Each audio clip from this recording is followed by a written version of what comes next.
আসসালামু আলাইকুম রহমতুল্লাহি বারাকাতু। ৮টি গোপন আমলের কারণে আপনার রিজিক কমে যাচ্ছে। আপনি কি জানেন সে বিষয়টা?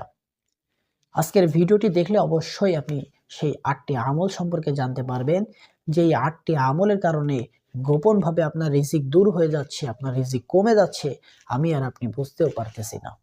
সেই গোপন ৮টি আমলের ১ নম্বর আমল হচ্ছে গুনাহকে ছোট মনে করা। আমাদের দিলের মধ্যে অনেক সময় আমরা গুনাহ করে ফেলি। গুনাহ করার পরে সেই গুনাহকে আমরা ছোট মনে করি, সেই গুনাহকে আমরা গুরুত্ব দিই না। এই গুনাহকে যখন আমরা ছোট মনে করব, তখন এই ছোট মনে করার কারণে এই গুনাহ থেকে আরো বড় গুনার দিকে আমরা ধাবিত হব। ২ নম্বর আমল হচ্ছে নামাজে অবহেলা করা। আল্লাহ রাসূল সাল্লাল্লাহু আলাইহি ওয়াসাল্লাম বলেছেন, নামাজের মধ্যে বরকত রেখেছেন। আল্লাহ রাসূল সাল্লাল্লাহু আলাইহি ওয়াসাল্লাম বলেছেন, নামাজের মধ্যে রিজিক রেখেছেন আল্লাহ রাব্বুল আলামিন। সুতরাং আমরা যখন নামাজের মধ্যে অবহেলা করি, নামাজ ঠিকমতো আদায় না করি, আমাদের সংসার থেকে আস্তে আস্তে আল্লাহ রাব্বুল আলামিন রিজিককে কমিয়ে দেন। ৩ নম্বর আমল হচ্ছে মিথ্যা বলা, ধোঁকা দেওয়া।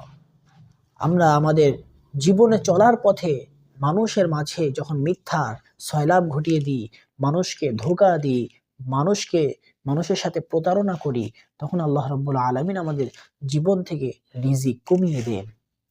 ৪ নম্বর আমল হচ্ছে মা বাবার অবাধ্য হওয়া।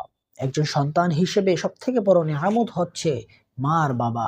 যখন ঘরের মধ্যে কোনো সন্তান তার মা বাবার অবাধ্য হয়, তার মা বাবার সাথে খারাপ ব্যবহার করে, আচরণ করে, তখন ওই সন্তানের রিজিক আল্লাহ রাব্বুল আলামিন কমিয়ে দেয়।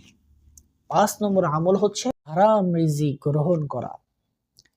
হারাম পথে কামানো টাকায় যখন আমরা রিজিক গ্রহণ করি, বা হারাম টাকার রিজিক যখন আমরা গ্রহণ করি, তখন অলরেডি হালাল রিজিক আল্লাহ রাব্বুল আলামিন আস্তে আস্তে আমাদের থেকে উঠিয়ে নেন। ৬ নম্বর আমল হচ্ছে আত্মীয়তার সম্পর্ক ছিন্ন করা। আমাদের সমাজের মধ্যে একাধিক মানুষ রয়েছে যারা তাদের আত্মীয়দের সাথে সম্পর্ক রাখে না, আত্মীয়তার সম্পর্ক ছিন্ন করে, আত্মীয়দের খোঁজ খবর নেই না। অথচ আল্লাহ রাসূল সাল্লাল্লাহু আলাইহি সাল্লাম বলেছেন হাদিসের মধ্যে, আত্মীয়তা ছিন্নকারী কখনো জান্নাতে প্রবেশ করবে না। সুতরাং যারা আত্মীয়তা ছিন্ন করে, তাদের রিজিকও আল্লাহ রাব্বুল আলামিন উঠিয়ে নেন। ৭ নম্বর আমল হচ্ছে শুকরিয়া আদায় না করা। আমাদের মধ্যে সবথেকে কমন যে সমস্যাটা রয়েছে সেটা হচ্ছে শুকরিয়া আদায় না করা। অথচ আল্লাহ রাব্বুল আলামিন কুরআনুল কারীমের মধ্যে বলেছেন, লা ইন শাকারতুম লা আযীদান্নাকুম ওয়া লা ইন কাফারতুম ইন্না আযাবি লাশাদীদ। যারা আমার নিয়ামত পেয়ে শুকরিয়া আদায় করলো, আমি তাদের জন্য আমার নিয়ামতকে বাড়িয়ে দিব। আর যারা শুকরিয়া আদায় করলো না, তাদের জন্য রয়েছে আমার শাস্তি। সুতরাং যতটুকু আমরা পাচ্ছি রিজিক, যতটুকু আল্লাহ রাব্বুল আলামিনের নিয়ামত পাচ্ছি, সেই নিয়ামতের শুকরিয়া যত আদায় করব, আল্লাহ রাব্বুল আলামিন আমাদের ওই রিজিককে আরো বাড়িয়ে দিবেন। সর্বশেষ ৮ নম্বর আমল হচ্ছে বেশি বেশি হারাম দেখা, বেশি বেশি হারাম শোনা। বর্তমানে নেট দুনিয়ায় স্মার্টফোন হাতে থাকার কারণে আমরা গান বাজনা, হারাম দৃশ্য দেখি, হারাম কথাবার্তা শুনি।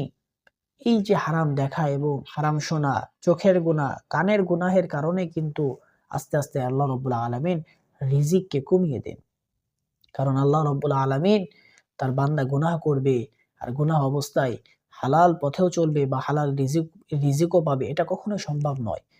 যত নিজেকে আমরা সংযত রাখতে পারবো, গুনাহ থেকে বাঁচিয়ে রাখতে পারবো, আল্লাহর দিকে মনকে ধাবিত করতে পারবো, ততই আল্লাহ রাব্বুল আলামিন আমাদের জন্য হালালকে বাড়িয়ে দিবেন, রিজিককে বাড়িয়ে দিবেন। এই গোপন ৮টা আমলের কারণে আমাদের রিজিক কমে যাচ্ছে। আল্লাহ রাব্বুল আলামিন আমাদের সকলকে হেফাজতে থাকার তৌফিক দান করেন। আসসালামু আলাইকুম ওয়া রাহমাতুল্লাহি ওয়া বারাকাতুহু।